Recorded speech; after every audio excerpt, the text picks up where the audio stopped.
¿Qué tal? ¿Cómo están? Bienvenidos a esta nueva entrega de lujo de Fútbol Infinito. Vamos a seguir hablando de los partidos de la Champions League, segunda semana que comienza con la ronda de la ida de los octavos de final, pero hablar de las cuatro llaves que van a definirse, si todo va bien, si la pandemia lo permite y demás, se van a definir posteriormente. Así que bueno, voy a comenzar la ronda de los saludos. Aitor, ¿cómo estás? ¿Qué tal, Eduardo, Pepe, Jaime? Encantado de compartir con vosotros y con todos los amigos y amigas de Fútbol Infinito esta segunda entrega ya de la Champions. Esta vez entran en liza los tres equipos que llegaban a octavos de final como líderes en sus respectivas ligas. Recordemos, Manchester City, Bayern y Atlético de Madrid. Así que vamos a tener emociones fuertes y sobre todo equipos que están funcionando bien. Pepe del Bosque, ¿cómo estás? Todo bien, queridos. Me da gusto saludarlos de nueva cuenta. Bueno, para platicar más de la Champions, ¿no? Y sobre todo, para mí, lo digo a primera instancia, vamos a hablar del principal candidato a día de hoy a levantar la Copa de Europa, el Manchester City. Bueno, ahí va Pepe. ¿Cómo te va, Jaime? Hay que recoger ese guante. ¿Cómo estamos? ¿Cómo estamos, Vizcas? Aitor, Pepe. Bueno, yo cuando me mandaban esas pelotas para atrás, yo las reventaba largo para no meterme en problemas, pero creo que si bien la semana pasada hablamos de tapados y de gente que no hay que descartar, cuando hablamos de favoritos, digamos, con argumentos para hacerlos, estamos hablando de las eliminatorias de esta semana. Muy bien. Vamos a comenzar entonces con una serie que involucra al campeón, al equipo del Bayern. El sorteo lo ha emparejado con una Lazio, Aitor, que es un equipo peligroso, un equipo que está regresando desde hacía mucho tiempo que no participaba en estas instancias, que no tenía un partido tan gordo, tan atractivo dentro del marco de la Copa de Europa. Y un Lazio que no ha terminado con quizá lo que le ha puesto en el esfuerzo para clasificarse, no ha terminado de consolidarse dentro de los cuatro primeros de la Serie A. No sé si por el mérito de que el Inter tiene todas las fichas ahora puestas allí, de que el Milan se ha visto arriba y no, obviamente no se ha querido bajar. Tenemos que hablar de la Juve y después tenemos que hablar de equipos que, que siempre están ahí y que después, bueno, como la Roma que ha peleado campeonatos que no se ha podido quedar, pero que siempre son protagonistas. Entonces la Lazio no es un equipo de primer nivel. ¿Le puede llegar a quitar la clasificación a los cuartos de final al campeón? Lo veo complicado, pero sí que es verdad que da la sensación de que la Lazio sobre todo ahora está en una buena dinámica, ¿no? Está en una fase ascendente dentro de su temporada. Yo creo que tiene ya parte de una premisa que es una ventaja, que es que tiene un modelo de juego absolutamente interiorizado, ¿no? Con esos tres centrales, ese módulo de Simone Inzaghi. Y luego además cuenta con jugadores que yo creo que le aportan mucho, ¿no? Immobile, el español Luis Alberto, Milinkovic-Savic. Dentro de ese sistema de tres centrales, lógicamente, los carrileros son muy predominantes también. Marusic y Iracharri están aportando mucho, llegando desde los costados y poniendo centros para que lo remate Immobile. Y por lo tanto, me da la sensación de que ese punto ya lo tiene la Lazio, ¿no? Insisto que empezó la temporada con alguna duda, pero ahora, desde que ha empezado 2021, prácticamente está contando todos sus partidos por victorias. Dicho esto, en condiciones normales, yo creo que el Bayern es claramente superior. Hay que ver también cómo regresa el Bayern. Hay que decir que este año el Bayern no ha tenido pausa invernal, como no lo ha tenido ningún equipo en Alemania. Y que, bueno, ha vuelto un poco con algún traspiés, sobre todo en Copa, donde cayó contra el Holstein Kiel de segunda división. Algo inédito en los últimos 21 años en la DFB Pokal, en la Copa alemana, pero en Liga continúa mandando con puño de hierro. Yo creo que tendrían que pasar muchos accidentes para que la Lazio, que por cierto no va a contar con Strakosha, con su portero titular, tendrá que contar ahí con Pepe Reina bajo los palos, y tampoco con algún central como Luis Felipe o Radu. Insisto, tendrían que pasar muchos accidentes para que el Bayern no estuviera entre los 8 cuartos finalistas. Señores, y comienzo por Pepe. Eh, es difícil, y lo hemos visto con el Liverpool, es difícil poder mantener una dinámica, más allá de que me dirán que la Bundesliga es diferente a la Premier, que hay otro nivel de exigencia, que son menos partidos, pero el Bayern ahora tiene este desafío de mantenerse en lo alto. Y cuando había terminado la temporada pasada, nos daba la sensación de que este equipo estaba para una dinastía, porque es evidente que del modo en el cual consiguió la conquista europea fue de un modo extraordinario, pletórico, ganando todos sus partidos. Eh, Le tocó una fase de grupos donde despachó al Atlético de Madrid y de hecho el Atlético es el único, aunque con el Bayern medio que cediendo ese partido, hasta lo pudo haber ganado el Atlético, es el único que ha logrado sacarle algo al cuadro de Hansi Flick en los últimos tiempos. Entonces, mantenerse es muy difícil. Este equipo parece, al entrar al 2021, que lo está consiguiendo. Pero, ¿cómo ves, Pepe? Porque me parece que la curva de rendimiento ha perdido jugadores importantes, pero la curva de rendimiento, sobre todo, es la que va a definir si este equipo va a terminar en lo alto o se va a ir cayendo.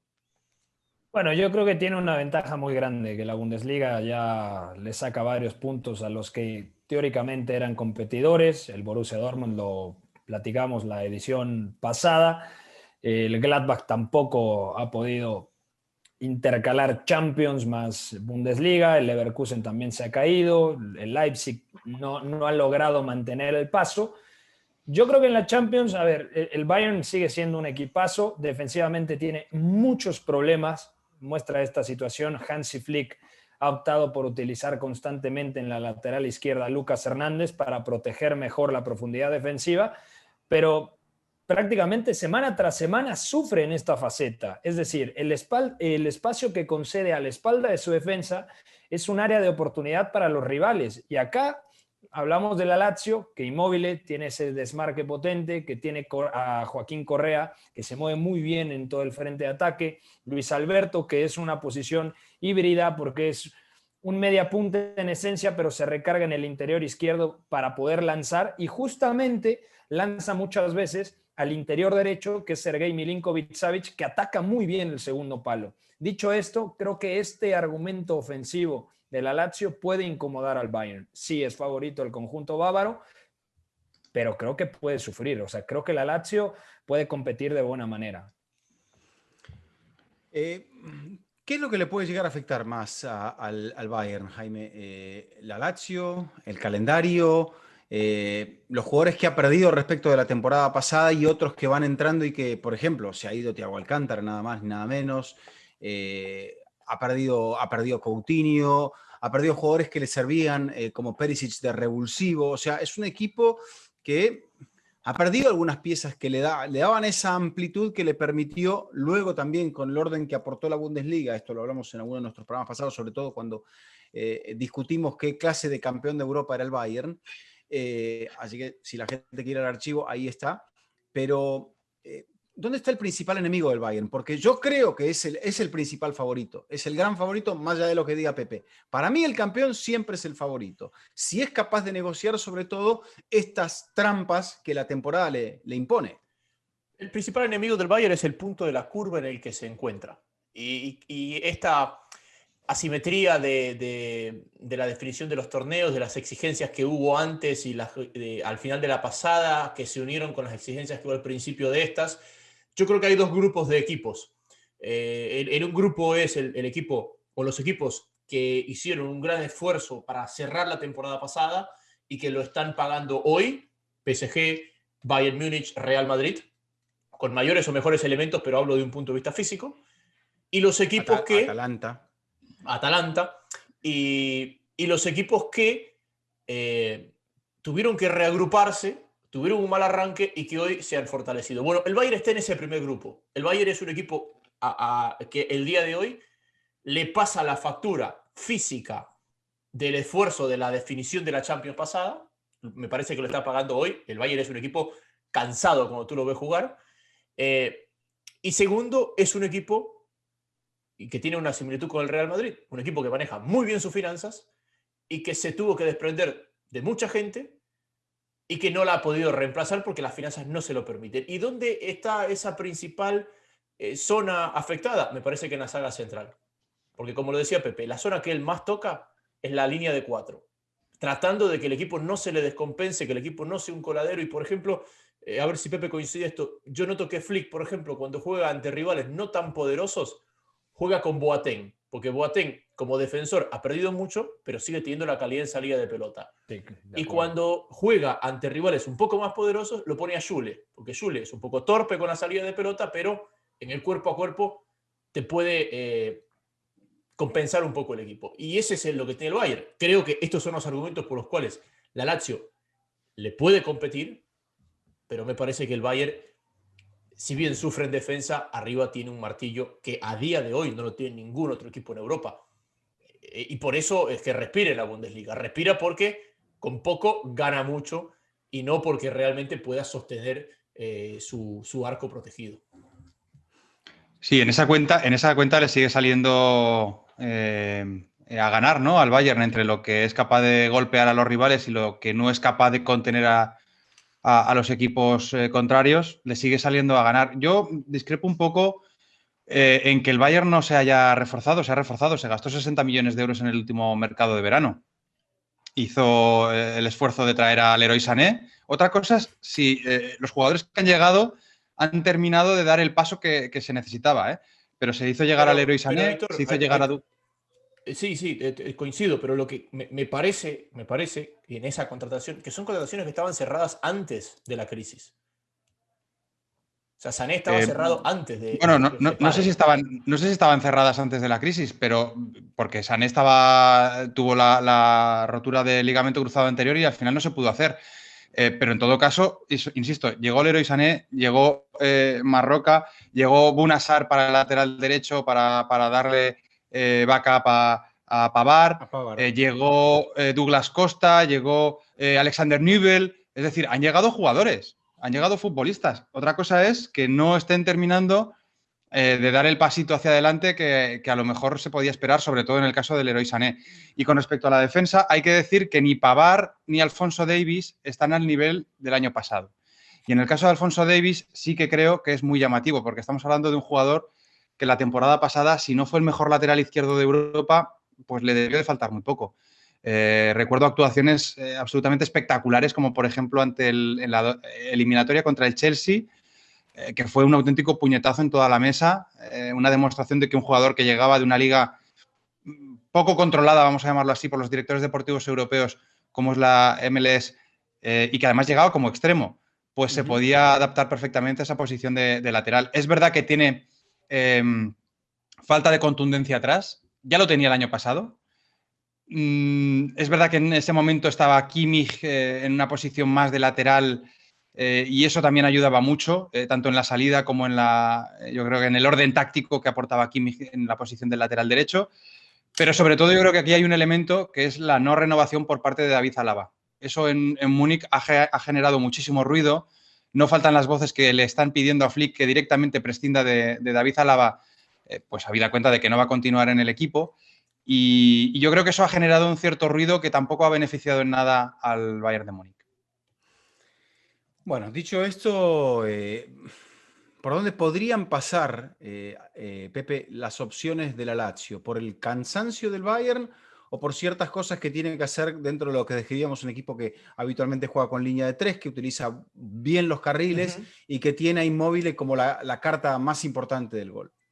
Bueno, yo creo que el primer punto es controlar a Müller y a Lewandowski. Hemos visto también un Bayern que en determinados contextos juega con Kimmich, únicamente solo como medio centro y dos interiores muy agresivos, el propio Müller y Serge Gnabry, abierto Leroy Sané y por el otro costado Kingsley Coman. O sea, yo creo que en la medida en la que la Lazio logre contrarrestar el poder ofensivo del Bayern, puede competir. Y lo segundo, los mecanismos ofensivos que platicaba, con Immobile, con Correa, con Milinkovic-Savic, con Luis Alberto generando en mitad de campo para poder dañar a la defensa del Bayern. Yo creo que tampoco es una eliminatoria tan dispareja como se podría pensar o como pensábamos cuando se da el sorteo, que por poner un porcentaje, yo decía era 90-10, o sea, el vigente campeón, cómo está el estado de forma, pero también es cierto que la Lazio ha venido de menos a más en el campeonato liguero, entonces las últimas semanas, que estamos hablando de por lo menos 7 jornadas, la Lazio ha dado un salto de calidad importante. Aún así, el Bayern para mí es bastante favorito. Una cosa que quería contar, Vizca, cuando te hablaba de la curva del Bayern, me parece, y el favoritismo que tú marcabas del Bayern a final del torneo, creo que esta eliminatoria de octavos lo toma en el punto más bajo de la curva en el que va a estar. Y que cuando el equipo llegue a marzo, abril, va a estar en un mucho mejor momento de forma de lo que está hoy. Entonces, el hecho de que yo marque que su principal enemigo hoy es la curva, no quiere decir que lo descarte como un favorito al título. Y sobre la línea de 3, el otro día, yo la verdad que a los equipos cuando les ponen 3 en el fondo y 5 en el medio, como que los desestabilizan. El otro día el Gladbach le hizo eso al Bayern y el Bayern lo destrozó. Después el Gladbach le remontó ya con 4 en el fondo, pero me sorprendió cómo el Bayern se adaptó a un sistema habitualmente incómodo para los equipos que atacan como ataca el Bayern. Bueno, decantado entonces el favoritismo que tiene el Bayern de parte de los 4, ¿correcto? De acuerdo. Sí. Bien. Absolutamente no para apabullante. Ser campeón. Sí, ok. Pero bueno, debería... Bueno, eso de no para ser campeón, ya dijimos en la anterior entrega que esta era una temporada, y en eso creo que coincidimos también los 4, en la que favoritos muy, muy claros no había. No. Pero siendo una temporada en la que no hay favoritos muy claros, si hubiera que buscar alguno, yo coincido contigo, Eduardo, en que por fuerza el vigente campeón tiene que serlo. Es verdad.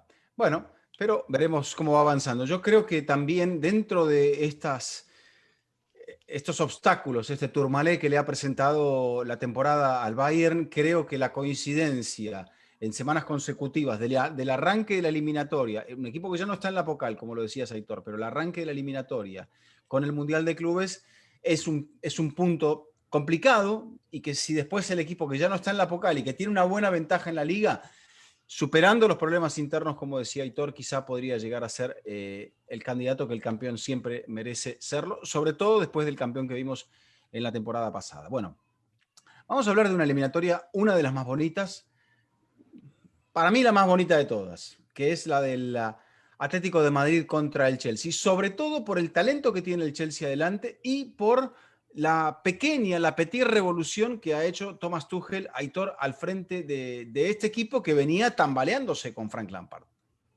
Sí, lo que pasa es que estamos en un tiempo, en una era en el que las novedades caducan tan rápido que tenemos que hablar de la revolución de Tuchel, porque ya la revolución de Simeone la damos por archiconocida, Eduardo, pero es que la revolución del Cholo creo que también merece un pequeño aporte, ¿no? Me llama mucho la atención. Pero es una que un entrenador dentro de un periodo que comenzó hace 8 años y pico. 10. Ahora se cumplirán 10 años al frente de... Al final del año. 9 años. Sí, se acaban de cumplir 9.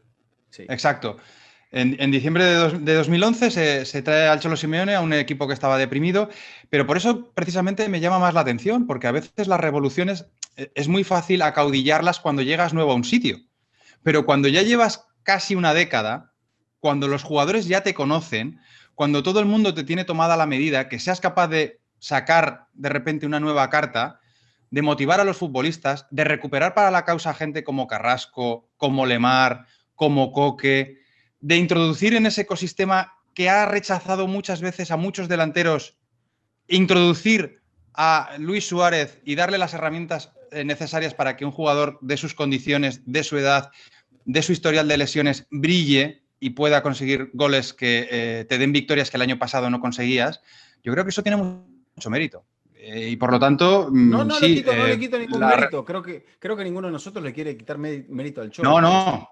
Hablo es de un Chelsea que estaba mal, que a una leyenda como Lampard no la pudo aguantar, y que a un entrenador, que trajera a un entrenador que había sido desahuciado de otro equipo 3 semanas antes, y que en poco tiempo, sobre todo cuando el Chelsea, está bien, hoy por hoy me parece que estamos viendo ciertos rivales en la Premier que marcan la pauta que tenemos que considerar en el contexto, y eso ha sido un poco el último Chelsea que hemos visto, ¿no? Un equipo que de repente ha mostrado solidez, pero también hay que ver a qué equipos se enfrentó. Y el Atlético de Madrid quizá Claro. no se parezca a ninguno de esos equipos.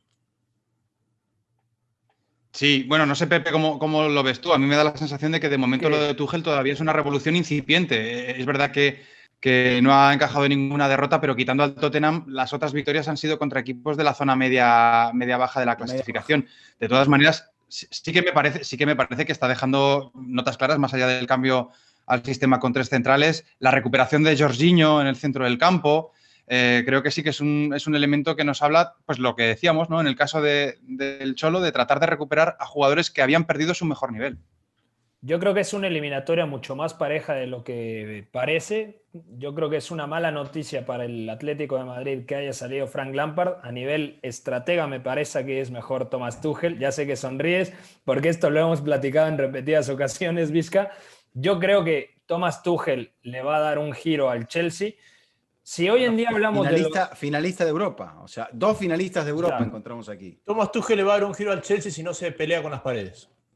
Sí, pero Exactamente. es muy pronto para que se pelee, ¿no? A ver, O sea, las paredes del estadio del vestuario del Paris Saint-Germain estaban contaminadas. Lo sabemos muy bien esto, porque... Sí, pero las del Borussia de Dortmund no, y también salió paleado hasta con el último taquillero del estadio. Se peleó con la gente del palco allí. Después, obviamente, se ve que a Tuchel cuando se pelea termina por respaldarlo Bueno, nadie, ni en su casa. Este es el dueño más impaciente que va a tener Tuchel. Es verdad, es verdad. Alguna vez platiqué con Thomas Tres, el director financiero del Borussia Dortmund, y él me decía, a nivel táctico, Thomas Tuchel es un genio. A nivel gestión Humano. de plantilla, humano, le falta mucho en ese sentido. Y a veces la plantilla se le cae porque es tan metódico, tan exigente, que no da tregua para que el jugador tenga espacios de relajación. Dicho esto, yo creo que el Chelsea va a competir muy bien. Yo veo una eliminatoria bastante pareja. El Atlético de Madrid junto con el City me parecen a nivel táctico los 2 mejores equipos en esta 2021. Creo que todo el paso al frente que hemos visto en el Atlético de Madrid, optimizando piezas puntuales, empezó con el 3-4-2-1, ahora es 3-5-2 muchas veces, con Mario Hermoso mucho protagonismo, sacando la pelota como central exterior izquierdo, Carrasco que se siente muy cómodo partiendo de la banda, Lemar que está dando ese saltito de calidad que se esperaba, Coque que era un jugador más relacionado con el último tercio de cancha, ahora está afianzado en el rol que estaba destinado a ser para el ganés Thomas Partey, Marcos Llorente y esa capacidad para ganar línea de fondo atacando el intervalo central-lateral, activado por una finísima pierna diestra de Kieran Trippier, lo de Luis Suárez que si Suárez corre, le cuesta más trabajo, pero también si Suárez lo acercas al área, sigue teniendo una capacidad para intimidar tremenda. Entonces yo creo que el Atlético de Madrid es ligeramente favorito porque también volteas a ver al Chelsea, y digo ligeramente favorito porque el Chelsea tiene piezas de mucho nivel, tanto en la defensa con Thiago Silva, en el medio campo la baraja de opciones que tiene a Kovacic, que tiene a N'Golo Kanté, que tiene a Jorginho, como bien decía Aitor, que tiene una baraja impresionante para la zona de media puntas, Mason Mount que parece afianzadísimo, está Ziyech, Timo Werner a ver si lo utiliza como referente o como segunda punta, como lo usaba Nagelsmann en Leipzig. O sea, yo creo que el Chelsea puede competir de muy buena manera, aunque por la inercia de la temporada, yo creo que el Atlético de Madrid a día de hoy es más equipo que el conjunto de Stamford Bridge. Este Atlético es muy opuesto a lo que ha sido a lo que han sido los equipos del Cholo. O sea, los equipos del Cholo les costaba mucho la consistencia de una liga porque en un ida y vuelta te mataban. Y me parece que este sistema, el 3-5-2 y la consistencia que ha encontrado en la liga y la regularidad que ha encontrado el equipo, es quizás lo opuesto a lo necesario para un ida y vuelta. Es lo más alejado a la esencia del manejo de partidos de Simeone y que no lo puedes cuestionar porque tú tienes que ser un equipo extremadamente superior para competir en la Liga y en la Champions. Y que cuando nosotros hemos visto equipos que han competido en Liga y Champions, históricamente estamos hablando de equipos que están ahí arriba entre los mejores equipos de la historia. Porque los sistemas y la forma de manejar los partidos no es igual en una eliminatoria de vuelta que en un torneo largo. Y así como les decía, las dinámicas no pasan de un torneo a otro para lo negativo en el caso de Liverpool, tampoco pasan en lo positivo para el Atlético de Madrid. Es inobjetable que el mejor equipo de la liga es el Atlético de Madrid, que es el líder con sobra de merecimientos, pero ¿cómo le ha ido fuera de la liga? Ha sufrido muchísimo. En Champions, contra rivales muy inferiores. Contra el Salzburg. Contra el Salzburg. Lo del Cornellá yo lo pongo más como un accidente. Ya. Pero esa es la duda con el Atlético. Ese Atlético que siempre ilusionaba en la Champions porque llegaba a febrero, marzo, como una máquina y que ya la liga se le había escapado, es totalmente lo opuesto a este. Este es un equipo que tuvo un arranque brillante y que hoy sigue cosechando de la inercia de ese gran arranque y de la consistencia de ese gran arranque. Pero no sé si tiene un punto más, si es que el Chelsea se lo exige. Yo creo que el Atlético no tiene una marcha más. Y cuando tú vas a un ida y vuelta, necesitas una marcha más, porque si no el eliminatorio se te va. Quizás bueno, esa marcha más... Sí, dale, Pepe. A ver si compartes conmigo. ¿Esa marcha Creo más que sí. es portugués? Sí, señor. Sí, de acuerdo. Pensamos similar. Yo creo que cuando el Atlético necesita ser un poquito más propositivo es juntar, obviamente, Suárez más Correa y Joao Félix, ¿no, Aitor? Eso es. Eso. Y yo creo que por ahí está un poco la parte menos positiva o menos brillante de esta nueva revolución del Cholo, de Pepe, porque la relación con Joao Félix no está siendo la mejor, o de momento no estás consiguiendo conciliarle dentro del ecosistema que está generando el Cholo. Y con respecto a lo que comentaba Jaime, de ese Atlético de Madrid que no es capaz de dar el 100% o el 110% cuando una eliminatoria se lo exige, yo no me quedaría solamente con esta temporada. Recordaría que el año pasado el Atlético de Madrid cayó en Champions contra un RB Leipzig que daba la sensación de que era inferior a un Atlético de Madrid que venía de cargarse nada más y nada menos que al Liverpool campeón y además con ciertos paralelismos con lo que creo que puede estar implementando Tuchel en el Chelsea, ¿no? Entonces, yo creo que por ahí... Eso, Aitor, es verdad, pero no te olvides que era un partido. Yo creo que el Atlético de Madrid sí. a doble partido es un equipo que te puede exprimir y te puede sacar ventaja de sus dos grandes fortalezas, que es, uno, la defensiva, sobre todo si no sos capaz de hacerle goles jugando en el Estadio Metropolitano. No, y la segunda... cuando juega el Atlético de Madrid de local. Y la segunda, que el Atlético esta temporada al menos ha sabido encontrar goles porque parece que tiene otros recursos, porque en la temporada pasada es cierto, el Leipzig lo sorprendió, pero la ofensiva del Atlético de Madrid fue muy pobre, solamente renació cuando Joao entró al campo, no estaba Correa afectado por el coronavirus, Diego Costa estaba muy por debajo de lo que realmente el Atlético necesitaba para tratar de aspirar a algo más. Yo creo que este Atlético está mejor. El tema es ver si puede aguantar durante toda la temporada. Sí, porque creo que está haciendo un gran esfuerzo para ganar algo que hoy por hoy le hace mucha ilusión. No es que no le haga ilusión la Champions, pero la Liga me parece que es la urgencia. A mí me preocupa el nivel de Suárez. Y algún despistado podrá decir que dice este tarado si tiene casi el mismo número de goles que remates. Pero ojo, el día que le ganan al Barça, que es el rival más poderoso al que han derrotado, Suárez no juega, estaba con COVID. El día del Real Madrid, muy flojo. Suárez fue uno menos. Porque Suárez físicamente, Vizca, este Luis Suárez rinde como rinde porque está muy arropado por el sistema. Pero el día que Suárez entra en contacto en una zona que no sea la media luna o el área, el Atlético pierde total noción del ataque. Porque... Pero Jaime, veamos el Atlético de Madrid en su camino por esta Champions. Ha sido de regular para abajo, ¿eh? O sea, es que a eso olvidémonos de que ahora empieza otro torneo, pero en la primera parte del torneo, el Atlético quedó a deber, estuvo muy...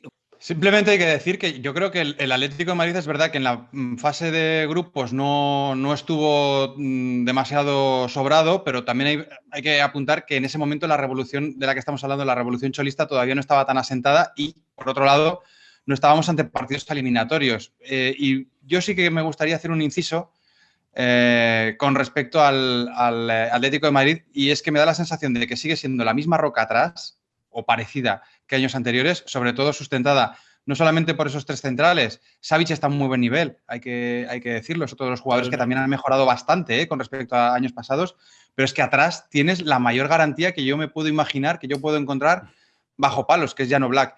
Y la diferencia con respecto a otros años es que, y sobre todo el año pasado, es que está ganando partidos que el año pasado empataba. Y eso sí que creo que se lo da la amplitud de recursos en los últimos 30 metros. Hemos hablado de Coque, hemos hablado de Marcos Llorente, hemos hablado del propio Luis Suárez. Saúl. Yo creo Lemar. Saúl en menor medida, pero sobre todo Lemar. Yo creo que Lemar era un jugador que estaba en vías de ser un nuevo bluff en el Atlético de Madrid. Yo le veía poca salvación, poca vuelta en el esquema del Cholo Simeone, y desde que utiliza este nuevo módulo vemos a un Lemar en posiciones más interiores, siendo más participativo, siendo más protagonista, y yo creo que eso le ha venido muy bien al jugador francés. Y creo que dentro de lo que ha logrado Simeone, creo que la llegada de Suárez ha potenciado la competencia interna en el vestuario, porque es como decir, bueno, si este señor con 34 años hace y mete como mete, ¿qué nos queda al resto? Y dos, me parece que el Cholo, por lo catastrófico que fue la eliminación pasada o por lo que sea, no sabemos la respuesta, el Cholo ha renunciado a sus soldados históricos. Porque en la alineación del Atlético de Madrid tú sabías que no se tocaba a Jiménez, no se tocaba a Coque, no se tocaba a Saúl, no se tocaba a Diego Costa. Y hoy el 11 titular del Atlético de Madrid tiene más elementos que el año pasado no contaban que con los que eran la base de Simeone. Sí, totalmente. Y yo creo que eso le ha costado tiempo también al Cholo, porque, por ejemplo, prescindir de Diego Costa, yo creo que le ha costado mucho entender que Diego Costa ya no estaba en condiciones de poder aportar. Por eso te decía también lo de Saúl, ¿no? Saúl sí que me da la sensación de que se está quedando un poco atrás, y es un poco injusto también con el jugador alicantino, porque al final Saúl ha sido un jugador que le ha dado muchas soluciones al Atlético de Madrid en diferentes posiciones. Ha jugado de extremo, ha jugado por dentro en el centro del campo, ha jugado de lateral, pero no está consiguiendo encontrar, yo creo que su mejor versión, a diferencia de lo que sucedía con Coque. Y en el caso de Jiménez, pues sigue contando con él, pero también es un jugador muy condicionado por las lesiones, me da la sensación el uruguayo. E insisto, para mí el crecimiento o la recuperación del mejor nivel de Savic creo que es una de las grandes noticias para el Atlético de Madrid, más allá de que haya encontrado esa ubicación para un Hermoso que, por ejemplo, el año pasado prácticamente no contó. Exacto. Yo creo que todo va de la mano, y este equipo no arranca jugando con la línea de tres, va de la mano del momento en el cual el Cholo mete mano y va encontrando soluciones con ese pragmatismo que tienen que tener los grandes entrenadores. Modifica la línea de tres, como decías, Aitor, arropa a jugadores que son más interiores que jugadores de banda en el centro del campo. Todavía está tratando de encontrar a ese medio que sea el director de la orquesta en la mitad del campo. A partir del cual, otro que no es Coque, que no es Saúl, que no ha podido ser Torreira todavía, que no ha podido ser por las lesiones Héctor Herrera. Entonces, a partir de ese jugador parado delante de la línea de tres y con los carrileros bien definidos por las bandas, yo creo que el Atlético se va a sentir mucho más cómodo y va a generar también otro tipo de opciones ofensivas para no depender exclusivamente de Suárez. Yo no sé si le viene de las selecciones el cambio de sistema. Porque Ferreira Carrasco es un extremo en la línea de tres de Martínez. Y Trippier es un extremo en la línea de tres de Southgate. Yo no sé si por ahí viene un poco la mano de ver cómo los acomoda. Puede ser, pero también hay un detalle que me parece interesante. Este Atlético de Madrid se siente más cómodo defendiendo más arriba. Por lo mismo, que cuando recupera la pelota, se la vas a lanzar al espacio a Suárez, te la piensas dos veces, y por eso han tenido que ir a Lyon a pescar a Moussa Dembélé. O sea, yo creo que este Atlético de Madrid está más capacitado para morder más arriba, por lo tanto recuperarla más alto y por lo tanto generar ocasiones con Suárez más cerquita de la portería rival.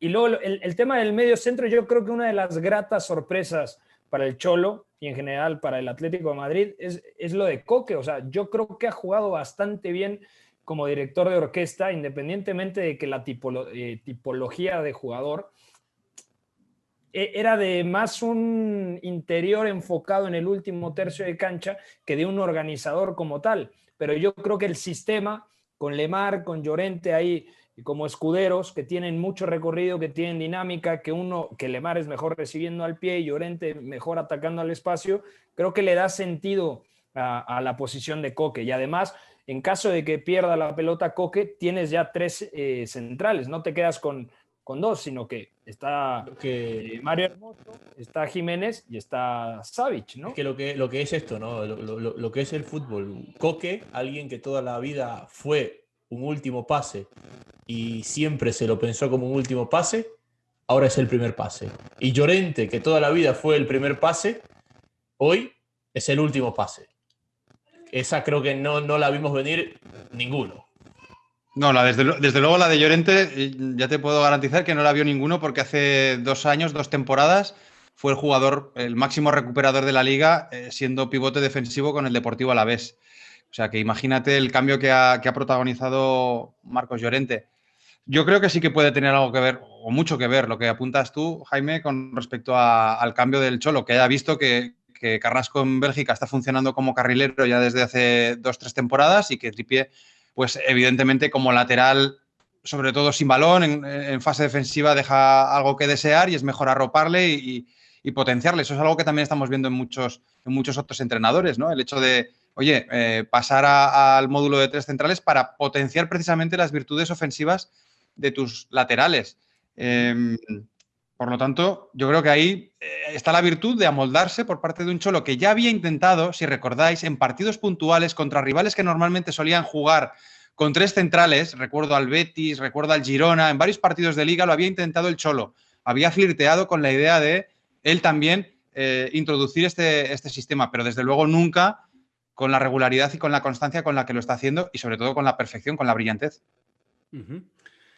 Bueno, no nos va a dar el tiempo para hablar tanto del Chelsea, de que es un equipo que tiene que explotar, que ha tenido muchas modificaciones, de que tiene un arquero que ha debutado en esta temporada en la Premier, de que ha tenido muchos problemas en la portería, de que tiene un central veterano como Thiago Silva, de que tiene potencial, pero no sabemos si llegará a tener presente de la mano de Tuchel, que firmó un contrato inédito casi de 18 meses y él sabe, si no gano de aquí me van a sacar rápidamente. Entonces, pálpito para cerrar esta serie. ¿Atlético o Chelsea, Lagunas? Atlético. Atlético. Chelsea. Hombre, eso ni tú a Jaime le gusta ir. Jaime. Sí. Le gusta ir a contracorriente, ¿eh? Le gusta apostar por la... Yo voy a ponerle también al Chelsea, vamos para dejarlo 2-2, porque va a ser, me creo, una eliminatoria cerrada. Habrá que ver qué es lo que predomina.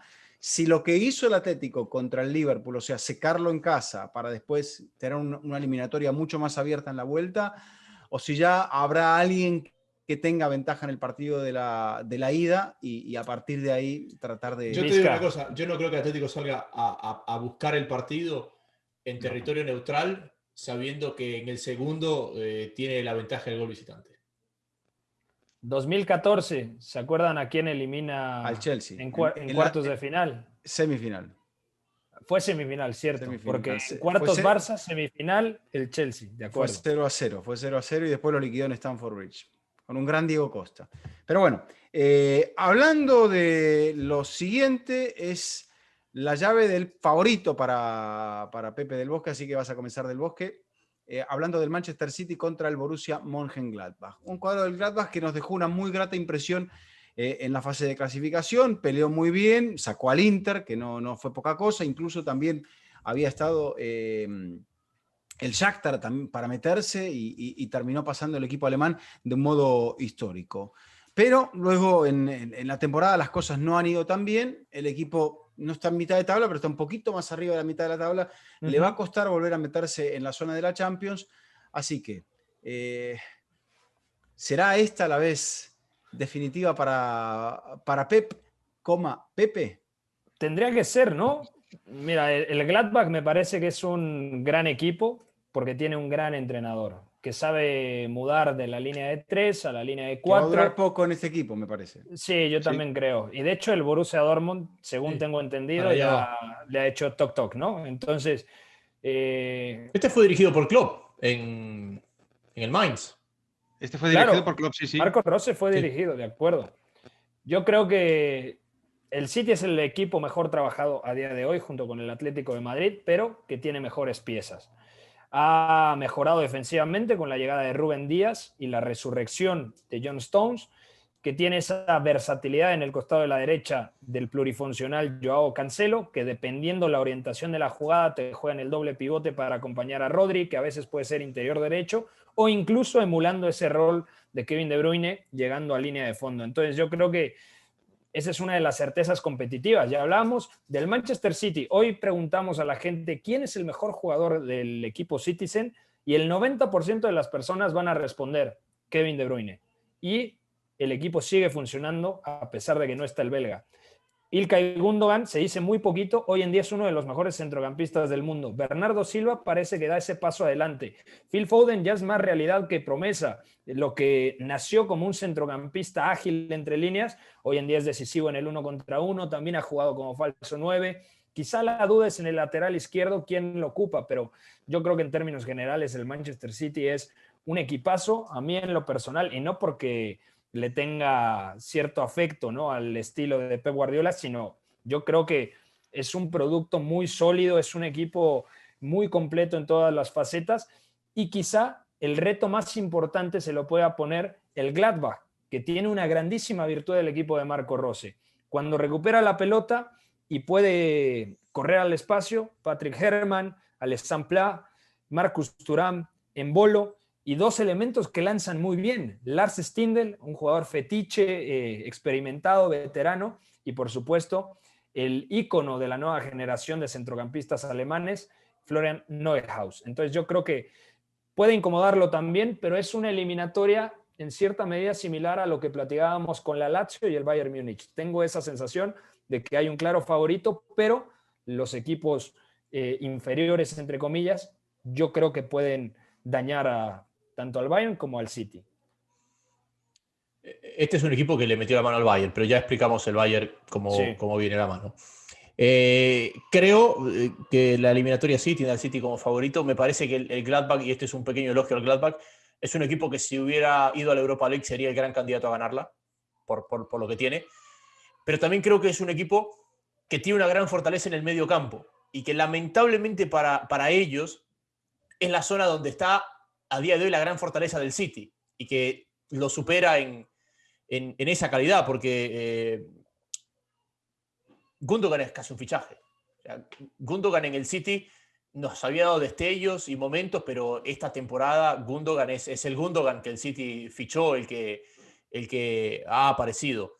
Y si vamos a un duelo de mediocampo, me parece que el City tiene mucho más para superar ese duelo de mediocampo. A mí me encanta Stindl, me encanta Neuhaus, pero también me parece que a pesar de todo lo que puede recorrer Embolo, Plá y Thuram y lo que pueden generarte a partir de su explosión, no tienen la calidad para reflejarlo en contundencia y que estos vaivenes que ha tenido el Gladbach en la temporada tienen mucho más que ver con la falta de acierto que con otra cosa. Sí, desde luego esta no está siendo una temporada para verdades absolutas en el fútbol, ni para talibanes de nada. Es decir, si la etiqueta del Cholo es que sus equipos serán defensivos, estamos hablando de que está en proceso de aplicar una revolución que precisamente le está dando más soluciones con balón a sus jugadores. Y en el caso de Pep Guardiola, precisamente la etiqueta era la contraria, ¿no? Y estamos viendo como su Manchester City lo que está es ganando en solidez defensiva. Está mejorando en aquello en lo que tradicionalmente siempre se le reprochaba a Guardiola que no terminaba de controlar. Yo creo que la llegada de Rúben Díaz, bueno, pues es casi el reverso de la moneda de la lesión de Van Dijk en el Liverpool, ¿no? Un central con una jerarquía, con una seguridad. Yo creo que lo necesitaba muchísimo. Liderazgo, exacto, esa es la palabra que lo define, liderazgo. Es un central que necesitaba muchísimo el Manchester City, y así como Gundogan es un fichaje ya realizado, Stones pues es otro futbolista que también yo sinceramente no terminaba de ver cómo Pep Guardiola iba a ser capaz de resucitar o de recuperar para la causa. Y al final estamos viendo que con estos dos centrales está encadenando partidos contados por victorias, partidos en los que no encaja gol, partidos en los que se muestra muy, muy eficaz. Ya vimos el año pasado a un Pep Guardiola cauto, más táctico de lo normal en eliminatorias de Champions y imagino que lo vamos a volver a ver en este año en Champions, porque además recordemos que el año pasado se cargó al Real Madrid, pero luego cayó en aquel partido, en aquella eliminatoria partido único contra el Olympique de Lyon, en el que tuvo ocasiones clarísimas, recordaremos la de Sterling, pero al final a la contra precisamente es como se le escapó ese acceso a los últimos, a las semifinales de la Champions, ¿no? Entonces tendrá que estar muy atento, muy vigilante a las contras de un equipo que se expande muy bien, como comentaba Pepe, también con las incursiones, no sé si estará de Ben Sebaini, del lateral argelino por la izquierda, que ha sido un jugador que ha faltado en momentos puntuales para el Borussia Mönchengladbach y que me da la sensación de que es bastante importante. Pero dicho esto, creo que ahora mismo el Manchester City va con la flecha hacia arriba y cuando un equipo de Pep Guardiola va con la flecha hacia arriba, cuando los jugadores disfrutan de jugar a las órdenes de Pep Guardiola, eso yo creo que es un intangible muy, muy grande. Y sabes una cosa, al final mucha gente piensa que esto es un switch, que de repente, bueno, yo juego ofensivo en la liga, pero en la Champions juego defensivo y que ese switch como que se activa y se desactiva, eso no funciona así. Y que me parece que ese switch lo intentó activar Pep, porque Pep en esas eliminatorias de Champions había jugado muy distinto a lo que su equipo venía jugando en la liga. Y el equipo claramente entró en una cadena de errores producto de la falta de continuidad con ese sistema o con esa idea. Y que así como te decía, este Atlético del Cholo parece ser un equipo más diseñado para ganar una liga que para competir una Champions. Este City de Guardiola parece estar más diseñado por sus virtudes, por sus defectos, por las características de sus jugadores, por la zona donde se hace fuerte para superar una eliminatoria de Champions. Eso no quita que no sea el favorito para ganar la Premier también, pero me parece que tiene muchas más cosas en común con los equipos que históricamente han competido por ganar títulos europeos. Y además sabe sufrir. El otro día, para que la gente tome como referencia un partido clave, el primer tiempo en Anfield, el Liverpool, más allá del penalti errado por Gundogan, el Liverpool era superior. El Liverpool tuvo 2 ocasiones. Entonces, incluso me parece que... No le hizo daño. Bueno, pero tampoco conté una sola ocasión, un solo disparo a puerta del City en los primeros 45 minutos. Entonces, esto te habla de que el equipo, cuando teóricamente se puede caer anímicamente, siempre confía en el plan. Entonces, eso también me parece que fortalece mucho la idea, el convencimiento que tiene Pep Guardiola en esta plantilla y en este nuevo sistema influenciado claramente por Juan Manuel Lillo en el conjunto Citizen. Y para mí es muy importante... Dale, Eduardo. No, que el problema del City, sí, entiendo que en la temporada pasada hubo un ataque de entrenador de Pep y me parece que las movidas de Pep generaron inseguridad y problemas defensivos más que otra cosa. Y cuando el City empieza a jugar con esa ansiedad de que no es tan buen equipo como parece, es allí donde ni los propios jugadores del City se creen que son buenos. Y eso fue lo que terminó ocurriendo. Y en partidos decisivos uno no puede salir a pensar como quizá le pasó en el primer tiempo contra el Liverpool, porque en el segundo tiempo ya fue otra historia, ya fue, digamos, se despojó de los temores. Y si este equipo sale despojado de sus temores en el tramo final de la temporada, yo te digo una cosa, yo creo que el Gladbach le dura 45 minutos, es capaz de meterle 2 o 3 goles en los primeros 45 minutos del City y ya pasar la página, porque es un equipo que tiene muchísimos recursos. Y hablabas de De Bruyne, que podría volver, pensamos que todavía no está sacando un gran provecho ni de Gabriel, ni ha sacado provecho del Kun Agüero, pero son jugadores que si están en capacidad de aportar en el último tramo de la temporada, yo creo que el City no es solamente candidato a ganar esto, sino que es candidato a ganar todo en aquello que juega. Correcto. Sí, yo simplemente me quedo con el papel también de Cancelo, que lo ha mencionado antes al principio Pepe del Bosque y me da la sensación de que es un jugador muy importante, también no solamente a nivel defensivo, sino también lo que aporta desde el balón, incluso en posiciones muchas veces interiores. Me recuerda un poco a esa figura que a veces utilizaba con Lam. Bueno, pues un jugador que te da continuidad, que participa del circuito de creación del juego. Incluso con Zinchenko pasa algo parecido por el costado izquierdo, ¿no? Esos triángulos. Que son 8 mediocampistas o centrocampistas, Pepe, porque salvo los 2 centrales, todos tienen alma de jugar con la pelota, no son futbolistas, salvo Sterling, que es más avanzado, pero cuando no están ni Agüero, ni Jesús, ni De Bruyne, es un equipo plagado de centrocampistas como los que le gustan a Pep. Pero son centrocampistas con mucho gol. que es algo Claro, que no le obvio. pasa al equipo que vamos a hablar, del que nos queda hablar. Creo Dani que Pepa Alves también. En su momento lo hizo con Claro, Ares en el Barcelona, claro. o sea, algo similar. es que Pepa ha vuelto a encontrar esa característica de mediocampista que es un, entre comillas, todocampista y que aparte tiene ese colmillo goleador cuando la situación lo amerita. Bueno, ¿hay alguno que le pone alguna opción al Gladbach aquí en esa serie? Que levante la mano. Yo creo que le Nada. puede hacer cosquillas, pero o sea, el City para mí muy superior. Muy Tendríamos que volver a ver otro City pegándose tiros en el pie, que por cierto ya los hemos visto en las últimas ediciones de la Champions, pero sí, yo señor. creo que este año no va a ser, o como mínimo no va a ser contra el Gladbach. Quizá este equipo ganó por primera vez en Anfield de la mano de Pep. Entonces quizá necesitaba algo así como para definitivamente creer en sí mismo. Creo que los jugadores creen, creo que es mucho mejor este City que el que terminó la temporada pasada y el que se presentó a jugar en Portugal. Vamos a ver si eso alcanza para que aquellos que han apostado por este proyecto finalmente tengan lo que tanto han Es que buscado. lo que le ha tocado hacer a Pep es una cosa que puede ser comparable y quizás solamente con lo que le tocó hacer a Mourinho en el Chelsea. O sea, es crearle un ADN competitivo y un pedigrí competitivo a un equipo que no lo era. Porque el hecho de que tú traigas al mejor entrenador y fiches muchos jugadores no quiere decir que ese equipo rápidamente se convierte en un equipo competitivo. Hemos vivido creo que hay varios procesos allí, me parece claro. eso, de la amalgama que hay que hacer con estos jugadores que cada quien tira para su lado, y lo que había mencionado Aitor del liderazgo de Rubén Díaz, cómo puede ser que un jugador mejore a todos los compañeros de la defensa y haga que esa defensa haya permitido en los últimos 12 partidos solamente 3 goles.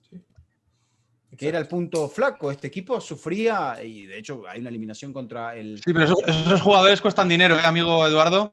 Esos bueno, pero cuestan dinero. te aclaro algo. Ya lo vimos con Van Dijk. No sé las variables de Rubén Díaz, pero Rubén Díaz ha costado menos que Van Dijk, que es más joven. 65 millones. Sí. Bueno, o sea, finalmente me dirías, han comprado bien, no han desperdiciado el dinero. Pero ahí está el mérito también. Es que con tantos... Laporte. Hombre, es que antes de Rubén Díaz también había llegado. Exacto, ya antes había llegado Laporte, Stones, Nathan Ake. Ake, sí. Otamendi. Bueno, y los laterales ni hablar. Mendy, este equipo ha gastado mucho en el sector defensivo y a la larga, y no nos olvidemos de alguien, el que juega delante de esa línea, porque por momentos es una línea de dos, que es Rodri, efectivamente, al cual Pep le ha dado un respaldo extraordinario. Y encima de todo por allí hay un señor de 35 años que se llama Fernandinho, que le dicen Fernandinho, que está para tapar agujeros y que también por ahí no es un líder tan verbal, pero que me parece que es un jugador al cual Pep le tiene mucho cariño. Después habrá que ver qué es lo que pasa con estos jugadores, si van a seguir el Kun Agüero o Fernandinho, quizá no, porque Pep ha decidido pasar páginas, son salarios caros también, que el club podría destinarlo para futbolistas un poco más jóvenes. Bueno, Atalanta ante el mayor ganador de esta competencia, el Real Madrid. Y voy a comenzar por Macías. Adelante, Macías, dígame. Al Atalanta le tocó el peor equipo que le podía tocar para su forma de jugar. La Atalanta nos ha enseñado lo que es capaz de hacer con sus rivales a partir de un mediocampo que funciona como una máquina aceitada. Creo que a partir del mediocampo el Atalanta termina siendo peligroso por fuera, peligroso por dentro, pero esa es la zona donde Atalanta, me parece, marca la diferencia en los partidos. Y me parece que es la única zona donde uno puede decir, bueno, acá es donde el Madrid se sostiene. Y estamos hablando de que los tres se llaman Modric, Kroos y Casemiro. Entonces, más Benzema, ¿no? Más Benzema. Pero me parece que lo que nos va a marcar este partido, y creo que en ese duelo de mitad de campo, el Madrid va a llevar la delantera. Lo que nos va a marcar este partido es, fuera de su mejor zona, ¿quién sufre menos? Creo que va a ser un partido controlado por el Madrid, por esa zona. Creo que no es tan madridista el perro de Pepe.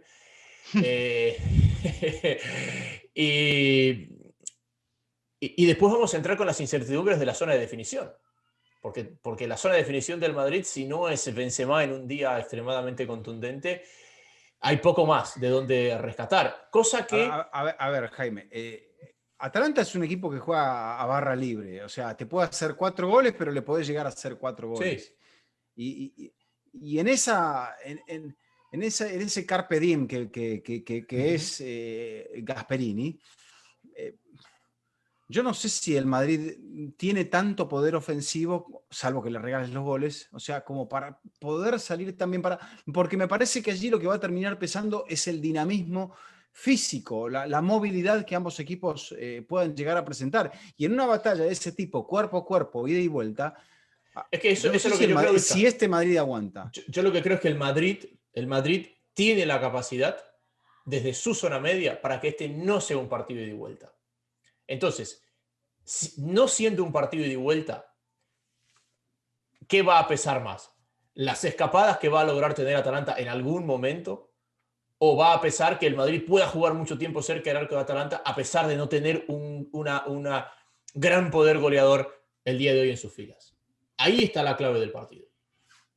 ¿No crees? Es que, a ver, yo veo al Madrid que basa su poder en las individualidades y Atalanta en un plan colectivo con o sin el Papu Gómez, que son las marcas individuales, los famosos encajes al hombre, presionar muy arriba y Atalanta, perdonen, y Atalanta no está de acuerdo, tampoco mi perro, ahora lo retomo, va a presionar arriba. Pessina es un buen jugador, va a morder a Casemiro. Marten de Ron y Freuler van a presionar muy arriba tanto a Modric como a Kroos. O sea, yo creo que el partido que va a plantear Gasperini es el mismo que ha planteado Pepe, últimamente. Coincido contigo, pero ¿no te parece que los mejores partidos del Madrid este año y en la definición pasada han sido ante equipos que justamente lo han ido a morder arriba?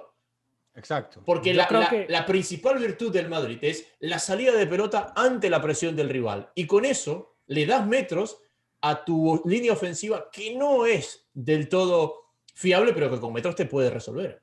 El factor Ramos es otro tema delicado porque Ramos no juega o no va a jugar aparentemente. Entonces, Ramos es la salida de pelota y por eso yo creo que tampoco Zidane quiere deshacerse de Marcelo, porque en determinados contextos a un Real Madrid que le falta talento asociativo, dice, Marcelo puede ser una carta ganadora, aunque también ya esté más cerca de ser exfutbolista que otra cosa, pero hablamos de un talento descomunal.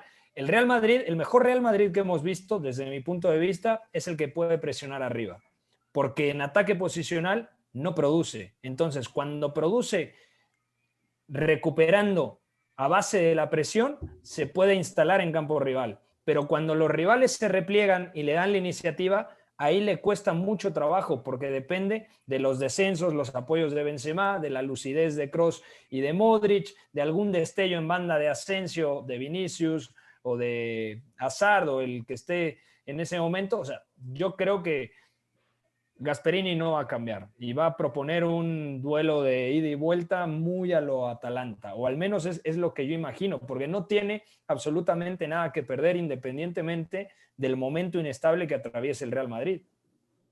¿De qué depende la serie, Pepe? ¿De dónde Atalanta presione o de qué tanto le pueda llegar a permitir al Real Madrid sacar provecho de sus individualidades? Es que yo creo que son 3 factores. Número 1, Cristian Romero en esta línea de 3, que normalmente es Toloi, Romero, Jim City o Palomino también.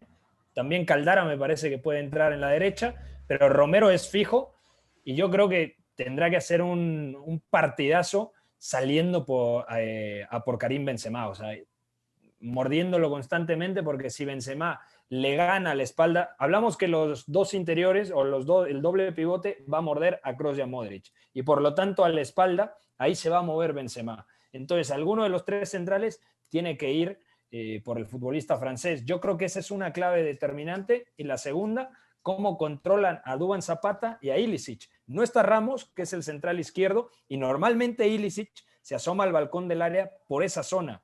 Y creo que esos son 2 factores que tiene que tener muy, muy pensados Zinedine Zidane para saber cómo encara la eliminatoria.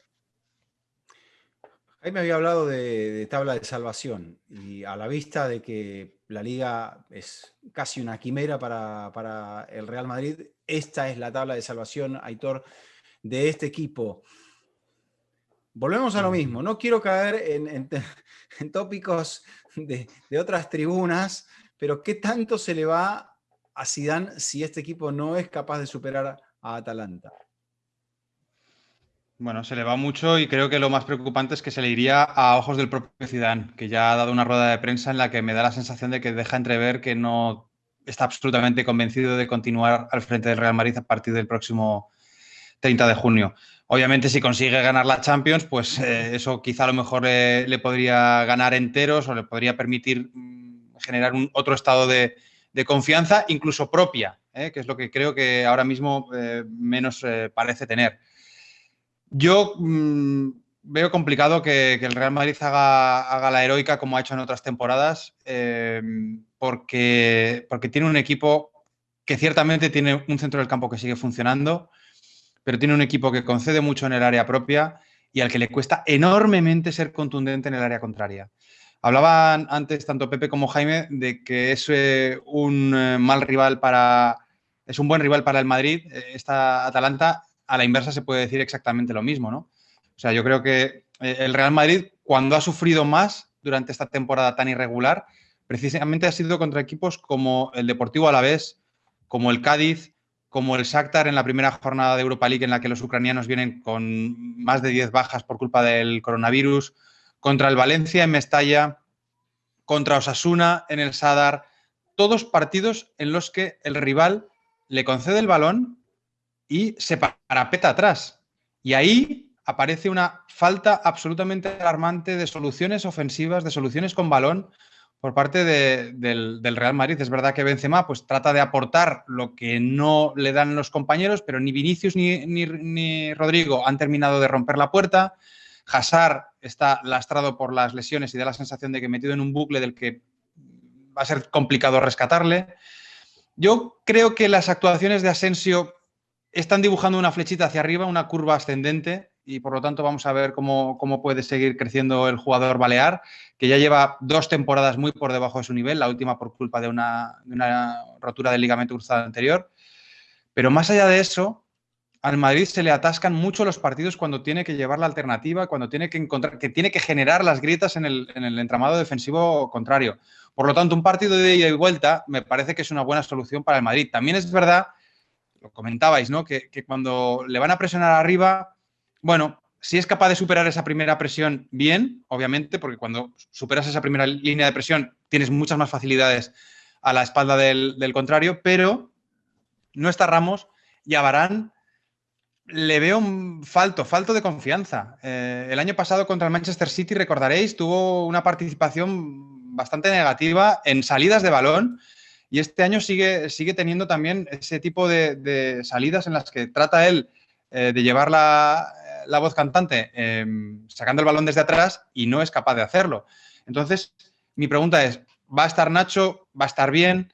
Carvajal por banda derecha me parece también un aporte masivo dentro del entramado en el que se está viendo el Real Madrid con la falta de efectivos que tiene. Es decir, la distancia entre Carvajal y el siguiente en el lateral derecho es abismal. Y lo estamos viendo ahora con Odriozola, que es un jugador que venía avalado por buenas actuaciones en la Real Sociedad, pero que ahora mismo está muy lejos de ser jugador del Real Madrid, de tener la calidad o de tener la confianza suficiente para ser jugador del Real Madrid.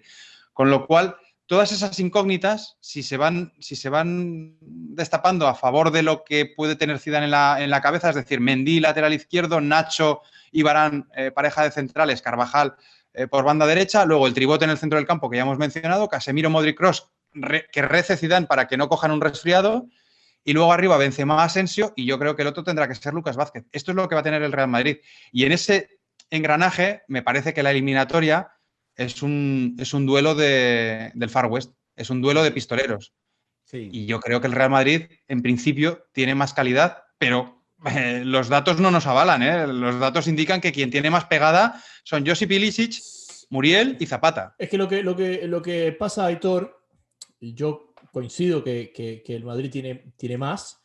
El problema es que si al Madrid le falta uno de esos 11 nombres que hemos dado, cambia por completo, porque el que reemplace a uno de esos 11 nombres está muy lejos. Está 1 o 2 escalones debajo de quien está reemplazando. Entonces, a diferencia, Jaime, de otros equipos donde parece haber menos distancia entre el que juega y el que viene detrás. El caso del Manchester City, a veces en el caso del Bayern, a veces en el caso del Atlético de Madrid. El Madrid es dual. O eres suplente, pero muy suplente, o eres muy titular, detrás. muy marcadamente titular. Es que, Aitor, ¿a qué equipo del Madrid vamos a ver? Porque esta temporada del Madrid ha sido terriblemente de claroscuros.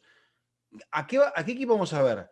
Aquel que pasó vergüenza, por ejemplo, contra el Cádiz, contra el Shakhtar en la primera vuelta, contra el Alcoyano, o aquel que es el único que le ha podido ganar al Atlético de Madrid. Entonces, como uno no lo sabe realmente. Pero Vizca, no, yo creo que sí lo sabe uno. Depende mucho de quiénes estén disponibles, porque tú mira las alineaciones de esos 8 partidos catastróficos que ha tenido el Real Madrid. Bueno, ¿Quiénes no han Ramos, estado? Sí. No solo Ramos. O sea, no solo Ramos, porque estamos hablando de que son partidos en los que no ha estado Ramos, en los que no ha estado Carvajal, en los que no ha estado Mendy, en los que faltaba uno de los medios y tampoco estaba Valverde. Por ejemplo. Sí. Exactamente. Entonces, los resultados te marcan que este equipo tiene 11, porque es muy fácil encontrar las cosas en común de los malos días y los buenos días. Y por eso, si nosotros hablamos de un 11 reconocible ante el Atalanta, yo no tengo la menor duda de que el Real Madrid es el favorito para esa eliminatoria. Ahora, si falta uno,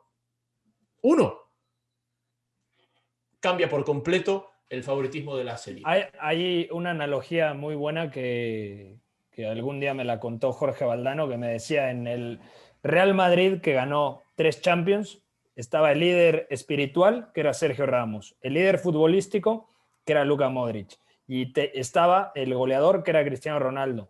Hoy no está Cristiano Ronaldo, que incluso cuando el Real Madrid era inferior, te daba el gol que no merecías. Claro. Hoy Luka Modric está, digamos, en un buen nivel. Hay que ver cómo llega, porque ya tiene 35 palos, entonces, o sea, está jugando prácticamente todo. Sin Sergio Ramos, que te da poder ofensivo en el área, en el remate, que en la salida de pelota es fundamental, que defensivamente, incluso con algunas irregularidades, es uno de los mejores centrales de la década. Entonces, yo creo que el Real Madrid, a ver, es superior por jerarquía, porque es el Real Madrid, porque hablamos de futbolistas que te pueden cambiar en fracción de segundos. El caso de Karim Benzema, que yo siempre lo voy a decir, me parece sumamente infravalorado, pero tampoco, ya llegamos a un punto en el que tampoco nos podemos sorprender si Atalanta elimina al Real Madrid, por lo mal que está la temporada, y se va a quedar sin Liga, ya se quedó sin Copa del Rey, y si se queda sin Champions, ¿qué vamos a decir? Lo esperábamos, ¿no? No es una sorpresa si el equipo de Bérgamo elimina a los de Zinedine Zidane. Para nada, para nada. Yo voy a hacer mi pálpito ya para ir cerrando, diciendo que, al menos aventurándome a decir que aquí no veo a un candidato al título, de ninguno de los dos, y que creo que Atalanta puede dar la sorpresa. Yo te digo, mira, es la primera serie que te voy a poner un pero. Y porque me parece que el pero lo van a coincidir todos. Si el Madrid llega con un 11 reconocible, entiéndase que no tenga que estar ni Militao, ni Odriozola, ni Vinicius, el Madrid es favorito para esta serie. Y te pongo el pero porque si es que tiene que jugar uno de esos 3 nombres, el equipo baja un escalón por completo su rendimiento. Entonces, yo creo que si el Madrid puede poner un 11 sin esos nombres, es favorito para la serie. Así te la dejo. Vinicius es tema de confianza. La liga pasada no la ganan sin Vinicius. No, totalmente. O sea, se ha caído dramáticamente, pero porque no ha evolucionado. Pero también porque en lectura y demás. Lo hablábamos con Jaime, le han puesto hoy por hoy el Real Madrid, y es lo que hablábamos informalmente con Aitor, o sea, llega a la conferencia de prensa, a ver quién va a ser el nuevo ídolo, a ver cuándo echamos al entrenador, a ver quién es el culpable de esto, o sea, hay una cuestión, yo te diría casi como que de estados de ánimo contrapuestos, pero generado a partir de la prensa, de lo cual se contagia la gente y en lo cual termina permeando al futbolista. Sí, pero ¿sabes que sí acaba permeando al futbolista? que detecte la falta de confianza en su entrenador. Y a mí me da la sensación de que Zinedine Zidane no se ha terminado de creer a Vinicius en ningún momento. Sus compañeros. O de sus compañeros. Vale. Aitor, no se la pasas a Vinicius que estropea la jugada. Aitor, si ustedes vieron el partido hace 2 semanas con el Huesca del Real Madrid, vean el lenguaje corporal de Modric, Casemiro y Kroos cada que soltaban una pelota a Vinicius. Se agarraban la cabeza. O sea, más evidente que eso, no lo pueden hacer. Y ojo, no estoy culpándolo a Modric, Casemiro, Kroos, no, es la frustración que tienen que tener de que el chico no logra conectar con ellos. Hay que apoyarlo, salvo que el jugador no se deje apoyar, y ahí hay un tema. Yo creo que va más por lo segundo, porque hay gente es un poquito más personal, que va de la mano de esa construcción artificial de los ídolos, que estamos buscando siempre al ídolo, en lugar de entender que el fútbol es un juego donde salen 11 y que tienen que estar bien por lo menos 20. Estos 3 elementos de los que acabamos de hablar, súmale a Benzema, súmale a Mendy, es gente que ha coincidido con tantos compañeros, viejos, jóvenes, vagos, no vagos, lo que tú quieras, y jamás le hemos visto nosotros un desplante. Sí, jamás se lo hemos visto. Pero Jaime, además de la falta de confianza del entrenador y los compañeros, también aquí hay un tema interesante con Zinedine Zidane. O sea, ¿por qué Zidane no tiene esa capacidad para hacer evolucionar a ciertos jóvenes? Marcos Llorente la rompe en el Atlético. Hakimi no lo quiso, la rompió en el Borussia Dortmund, es cierto, línea de 5, contextual, lo que sea. Ahora es el defensor, entre comillas, que más goles produce, 6 anotaciones, 4 asistencias, en el top 5 de ligas europeas. ¿Qué ha pasado, por ejemplo, con el propio Rodrigo, compatriota de Vinicius? ¿Qué ha pasado con tantos jugadores? Reguilón, Ceballos, Borja Mayoral. Sí, la nómina es muy larga, Pepe. Odegaard. Entonces, a Zinedine Zidane no le podemos cuestionar que ha sido el mejor gestor para poder llevar al Madrid a ganar 3 Champions de manera consecutiva. Pero hoy en día, desde mi punto de vista, la plantilla del Real Madrid pide otra cosa, pide otro tipo de entrenador. Pero por eso mismo, Zidane se ha respaldado en los Casemiro, Kroos, Modric, Benzema, Ramos, ahora en Courtois, y se ve que ahí hay un tema que ese núcleo quizá no esté viendo con buenos ojos al siguiente núcleo. Y aquí ha habido una renovación generacional muy importante, en la cual quizás los que venían de abajo no han sabido entender que estos eran los líderes, que estos eran los próceres a los cuales hay que mirar y hay que escuchar cuando te están hablando en el vestuario. Para no irnos de este programa, y otro día hablaremos ya en profundidad sobre este tema, pero sí, porque el Real Madrid siempre da mucha tela para acordar. ¿Cuándo hay una ventana para los jóvenes y cuándo empezamos a ver frutos verdes de una nueva generación en el Barcelona? Cuando llegaron a una temporada en blanco. Cuando el Barça, después de 12 años, se quedó en una temporada en blanco. Bueno, el Real Madrid es el equipo en Europa que tiene la mayor racha consecutiva de temporadas levantando al menos un título, y que eso siempre te hace ver más a lo que te dio los títulos que a lo que te puede dar los próximos. Depende del título. A veces ganar un trofeito tampoco te va a mejorar tanto. Si uno se cree que ese pequeño trofeo te hace un campeón.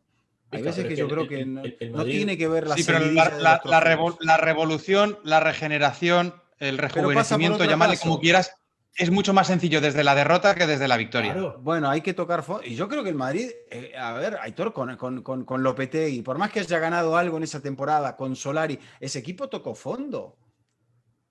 Sí, ese equipo tocó fondo, pero claro, exacto, es que ganó la Liga. La temporada que terminó Zidane no ganó la Liga, pero claro, ahí debió haber... La temporada siguiente. La temporada siguiente y la temporada altura y creérsela, y entre la temporada de Solari que acaba Zidane y la temporada siguiente que acaba ganando la Liga, hombre, no nos olvidemos, le traen a Mendy para el lateral izquierdo, le traen a un tal Eden Hazard. Claro, es que sí que le traen refuerzos, ¿eh? Lo que pasa es que, claro, Hazard se acaba lesionando y luego yo sí que tengo serias dudas. No tengo ninguna duda de que Zinedine Zidane es el mejor entrenador para este Real Madrid, pero tengo dudas de si es el mejor entrenador para el siguiente Real Madrid. Bueno, el tema es cuál va a ser el siguiente Real Madrid, porque vos estás hablando de jugadores consagrados que han costado mucho dinero y que no han rendido, y jóvenes que venían desde muy atrás, que se suponía que en 2 años se iban a consolidar y no se ha consolidado ninguno. La apuesta de Ødegaard, por ejemplo, eterna apuesta de Ødegaard, que no termina de cuajar porque o no da con la tecla con el entrenador o el jugador tiene temor cuando se pone la camiseta del Real Madrid, pero esa transformación, el Madrid la planteó antes que el Barcelona, y sin embargo no la está Y en consiguiendo. cambio ahora va por detrás. Bueno, exacto, pero porque no toda la culpa ha sido de Zidane. No, pero Hombre, bueno. yo creo que tiene un... A ver, vamos a ver. En cualquier club normal, Eduardo, y el Real Madrid no es un club normal, en cualquier club normal la gestión o la planificación de la plantilla la hace un señor que se llama director deportivo. El Real Madrid, aparte de que es el mayor club del mundo, no es un club normal porque ya partimos de la base de que no tiene director deportivo. Por lo tanto, habría que mirar a quien ficha o a quien decide cuánto dinero se dedica a fichar y cuánto dinero se decide o se destina a construir el estadio, por ejemplo, que es algo que está haciendo también el Real Madrid. Y luego, en segundo nivel, tendríamos que mirar al entrenador. Y ahí lo ha comentado Pepe. El entrenador ha tomado decisiones importantes. Mandó traer a Jovic de Alemania, o dio como mínimo su conformidad a que se fichara a Jovic por 60 millones de euros, y luego no ha sabido o no ha podido sacar el mejor rendimiento de un futbolista que cuando ha regresado a Alemania ha continuado marcando goles. Este año daba la sensación de que quería que continuara Borja Mayoral. No ha conseguido que se quedara Borja Mayoral. Sale Borja Mayoral. Pide que traigan a Ødegaard un año antes de lo que tenía que volver. Y a los 4 meses Ødegaard pide irse. Es decir, que hay algo ahí en la gestión del talento joven por parte de Zinedine Zidane, pues que no termina de funcionar. Y por lo tanto, si el Real Madrid está en una condición económica complicada, si va a continuar el Real Madrid con su estrategia, no tanto de fichar futbolistas de más de 100 millones de euros, porque probablemente ahora no se lo pueda permitir, sino ir a buscar talento joven de 19, 20 años por un poquito menos de dinero, no sé si Zinedine Zidane es el más indicado para hacerlo. No sé si el técnico que ha dejado escapar a Reguilón, a Hakimi, a Ceballos, a Ødegaard es el más indicado para continuar al frente del Real Madrid. Bueno. Aquí lo vamos a dejar, no porque se nos haya agotado el tema, sino porque le vamos a agotar el tiempo a la gente. A ver, Aitor, sencillo, pálpito, juego un poco más para la gente que nos está viendo, para entender qué es lo que puede pasar en esta serie. ¿Atalanta o Real Madrid? Yo veo una serie con muchos goles, un auténtico, como te decía antes, duelo del Far West, y en el cual acaba pasando el Real Madrid. Bueno. ¿Macías? Me parece que pasa el Real Madrid. Bueno. Pepe dice que pasa el Real Madrid. Dice que pasa. Yo digo que pasa Atalanta, así que conste. Bien. Que conste en actas. Así entonces, les agradezco la participación en la jornada de hoy. Gracias, Aitor, como siempre, es un placer escucharte. Un placer, igualmente, compañeros, Jaime, Eduardo y Pepe. Un abrazo fuerte. Jaime, hasta la próxima. Hasta la próxima, Vizca. Gracias, Aitor. Hasta la próxima, Pepe. Y hasta Gracias. la próxima, Pepe, también.